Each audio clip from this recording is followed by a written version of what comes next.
Topic preposition.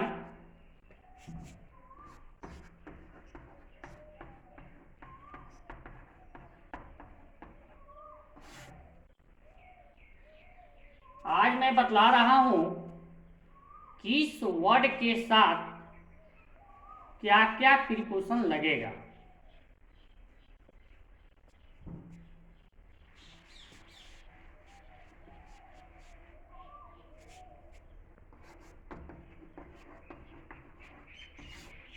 Angry, angry का अर्थ होता है नाराज या नाखुश।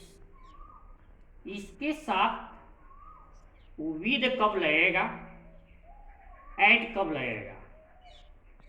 Angry with a person, angry at something. इसका मतलब हुआ अगर किसी व्यक्ति से नाराज है तो वहां पर विद का प्रयोग हो जाएगा। अगर किसी वस्तु से नाराज हो वहां पर एट का प्रयोग होगा। फॉर एग्जाम्पल,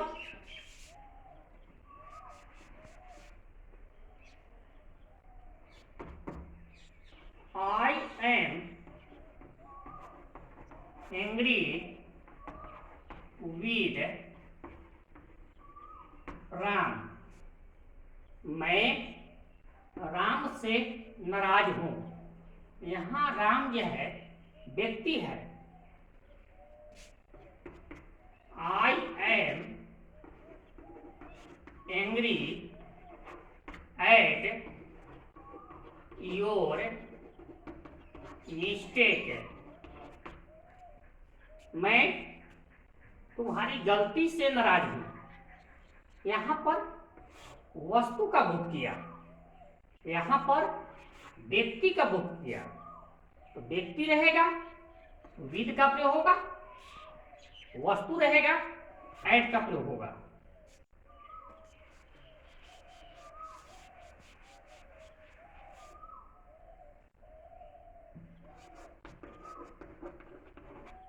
एग्री, एग्री का अर्थ होता है सहमत होना या राजी होना।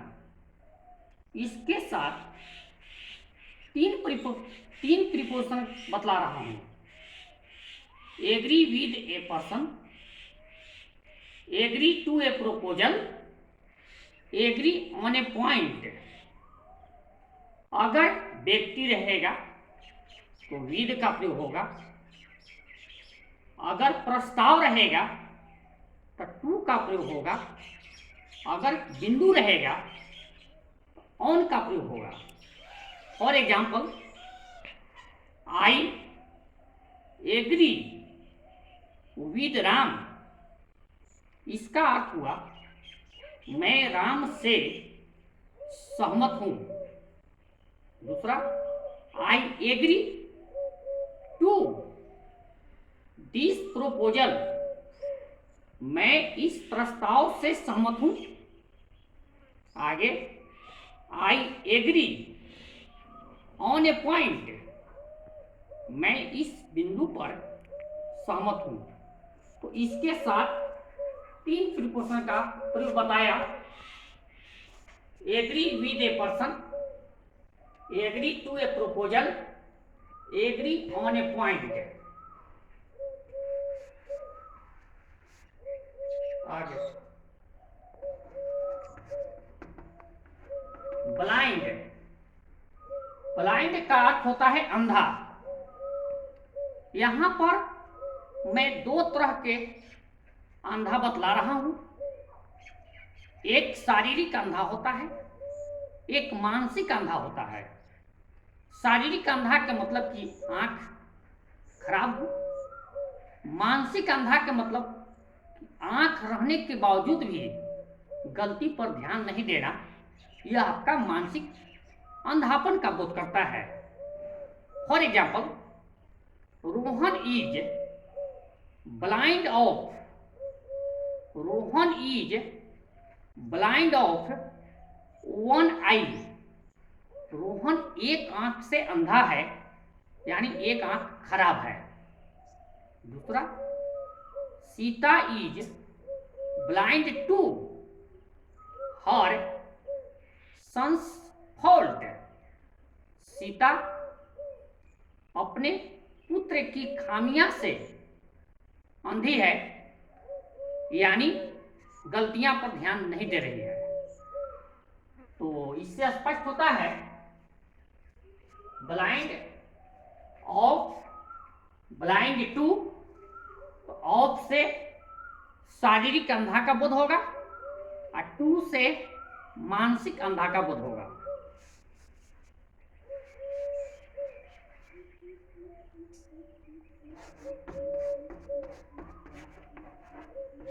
अप्लाई, अप्लाई का अर्थ होता है आवेदन करना। इसके साथ भी दो प्रकार के प्रीपोजिशन बतला रहा हूं, apply to, apply for. Apply to a person, apply for something. अगर किसी व्यक्ति के पास आवेदन कर रहा हूं, वहां पर टू का प्रयोग होगा। अगर किसी चीज के लिए आवेदन कर रहा हूं, वहां पर फॉर का प्रयोग होगा। For example, I applied to the principal for a football. मैंने फुटबॉल के लिए प्रधानाध्यापक के पास आवेदन किया, आवेदन दिया। तो यहाँ पर प्रिंसिपल है तो यहाँ टू लग गया, अब फुटबॉल है तो फॉर हो गया।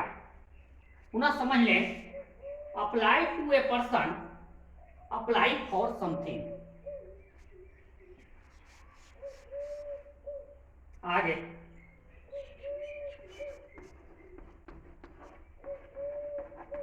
टेक केयर, एक होता है केयर।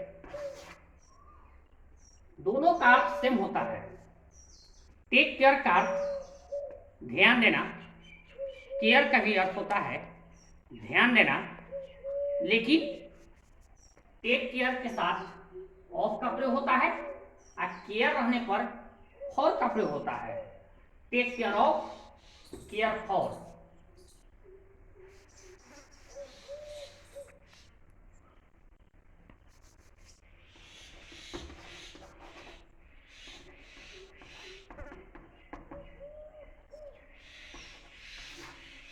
विद और इन दोनों का अर्थ से होता है, प्रयोग में अंतर है। अगर कलम या पेंसिल से लिखा जाए तब वहां पर विद का प्रयोग होगा, और स्याही से लिखने में वहां पर इन का प्रयोग होगा। एग्जाम्पल से स्पष्ट होगा। Write with a pen, write with a pen.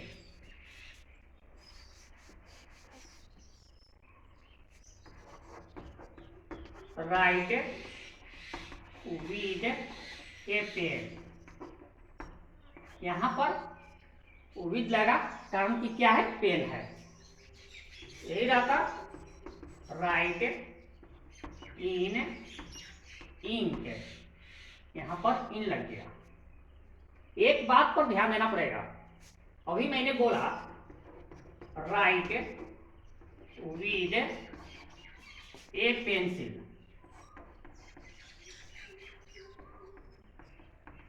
Pencil.